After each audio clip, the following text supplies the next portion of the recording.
आप सभी को मेरी राम राम। हरिभूमि न्यूज बुलेटिन में आपका स्वागत है। तो आज की वीडियो में हम सबसे पहले बात करते हैं एक ऐसी चौंकाने वाली रिपोर्ट की जो आपके होश उड़ा देगी।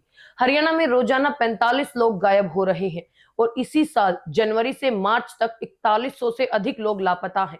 इन लोगों का किडनैप हुआ या खुद से गायब हो गए, किसी को नहीं पता। हरियाणा मानवाधिकार आयोग की इस रिपोर्ट से हरियाणा सरकार में हड़कंप मच गया। हरियाणा मानवाधिकार आयोग में गुमशुदगी और अपहरण के मामले में संज्ञान लेते हुए पुलिस महानिदेशक से 8 सप्ताह में जवाब मांगा। आयोग की रिपोर्ट के अनुसार हरियाणा में 2025 की पहली तिमाही में 4100 से अधिक लोग लापता हुए, यानी प्रतिदिन औसतन 45 से अधिक व्यक्ति गायब हो रहे हैं। इस दौरान 1000 से अधिक अपहरण के मामले दर्ज हुए। आयोग के अनुसार गुमशुदा व्यक्तियों का मुद्दा केवल आंकड़ों तक सीमित नहीं, ये गहन मानवीय पीड़ा और संकट को दर्शाता है। मानवाधिकार आयोग ने चिंता व्यक्त करते हुए कहा कि गुमशुदा लोगों के परिवारों को गंभीर मानसिक आघात का सामना करना पड़ता है, विशेषकर तब जब उन्हें ये जानकारी तक नहीं होती कि उनके प्रियजन जीवित हैं या नहीं। इस असमंजस से उत्पन्न मानसिक तनाव, अवसाद और मानसिक स्वास्थ्य में गिरावट जैसी समस्याएं लंबे समय तक बनी रहती हैं। यहाँ तक कि जब गुमशुदा व्यक्ति मिल भी जाते हैं, तब भी उनके और उनके परिवारों के लिए सामान्य जीवन में वापसी आसान नहीं होती। हरियाणा मानव अधिकार आयोग को ये चिंता भी है कि कहीं गुमशुदा लोग शोषण और आपराधिक गतिविधियों में शामिल न हो।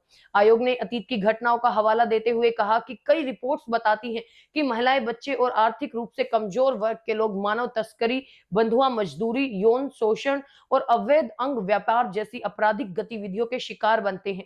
कई मामलों में गुमशुदगी फिरौती के लिए हत्या या अन्य गंभीर अपराधों में परिवर्तित हो जाती है। आयोग की रिपोर्ट के बाद सरकार और पुलिस प्रशासन में हड़कंप मच गया। अब पुलिस महानिदेशक को 8 सप्ताह के भीतर बताना होगा कि लोगों के गायब होने के पीछे कौन-कौन से कारण हैं और पुलिस और जांच एजेंसियों ने अब तक क्या एक्शन लिया है।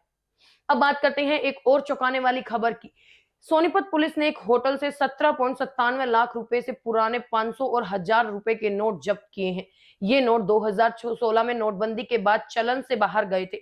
इस कार्रवाई में सोनीपत पुलिस ने 2 आरोपियों को गिरफ्तार किया है, जिनकी पहचान नई दिल्ली के सुरेश और उत्तर प्रदेश के बागपत जिले के प्रदीप के रूप में हुई।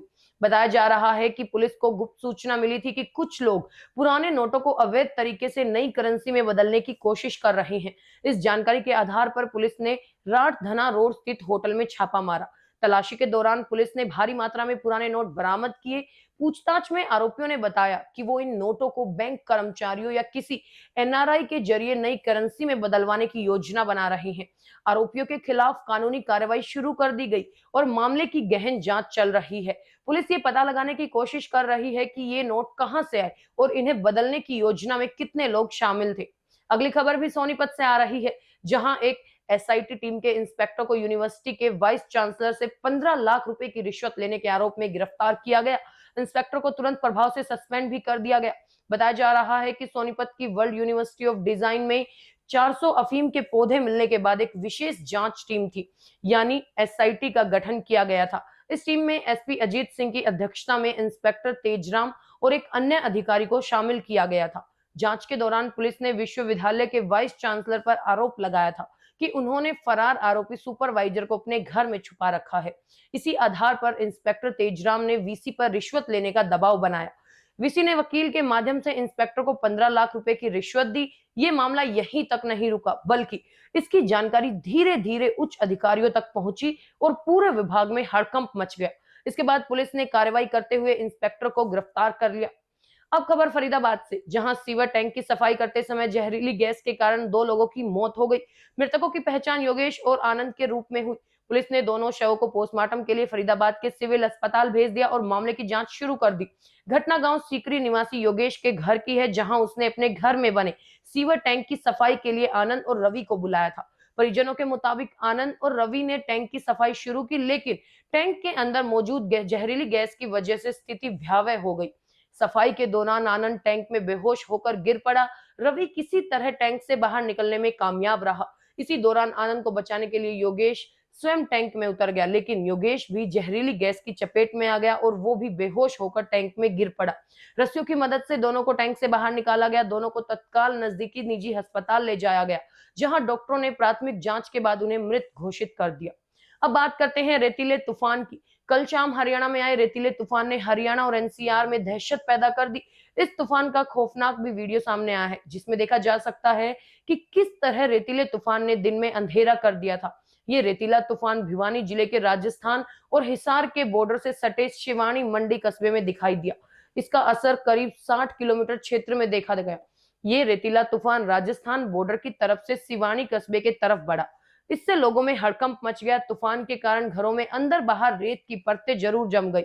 इस दौरान 200 मीटर की दूरी से आगे कुछ दिखाई ही नहीं दिया।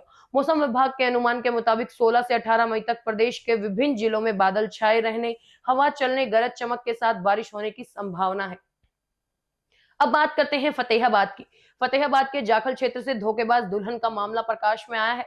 नई नवेली दुल्हन शादी के 1.5 माह बाद अपनी सास और पति को नशीला पदार्थ देकर भाग गई। अब ये पता नहीं लग पाया है कि धोखेबाज दुल्हन घर से कितना कैश और जेवर लेकर गई। पुलिस ने मामले की जांच शुरू कर दी। सुबह दोनों मां बेटे को बेहोशी की हालत में जाखल के सरकारी अस्पताल में भर्ती कराया गया, जहां डॉक्टर द्वारा उनका इलाज किया जा रहा है। बताया जा रहा है कि बुधवार रात को पत्नी के साथ उसका पति और सास घर पर मौजूद थे। रात के समय पत्नी ने अपने पति और सास को नशीला पदार्थ खिला दिया, जिससे वो दोनों बेहोश हो गए। सुबह 8 बजे तक भी घर का दरवाजा ना खुलने पर पड़ोसियों ने दरवाजा खटखटाया, लेकिन अंदर से कोई जवाब नहीं आया। इस पर पड़ोसियों ने घर की दीवार फांदकर दरवाजा खोला तो अंदर मां और बेटा बेसुध पड़े थे। ग्रामीणों ने घटना की सूचना पुलिस को दी। सूचना के बाद मौके पर पहुंची पुलिस और ग्रामीणों ने मिलकर दोनों को जाखल के सरकारी अस्पताल में भर्ती कराया। इसके बाद आसपास के सीसीटीवी कैमरों की फुटेज को चेक किया गया तो फुटेज में पत्नी बैग लेकर 2 लड़कों के साथ जाती हुई दिखाई दी। हरियाणा की ऐसी ही मुख्य खबरों से जुड़े रहने के लिए हमारे चैनल पर बने रहिए। वीडियो अगर पसंद आया हो तो उसे लाइक करें, शेयर करें, सब्सक्राइब करें। खबर को अगर विस्तार से जानना है तो हरिभूमि अखबार पढ़ें या फिर हरिभूमि वेबसाइट पर जाएं।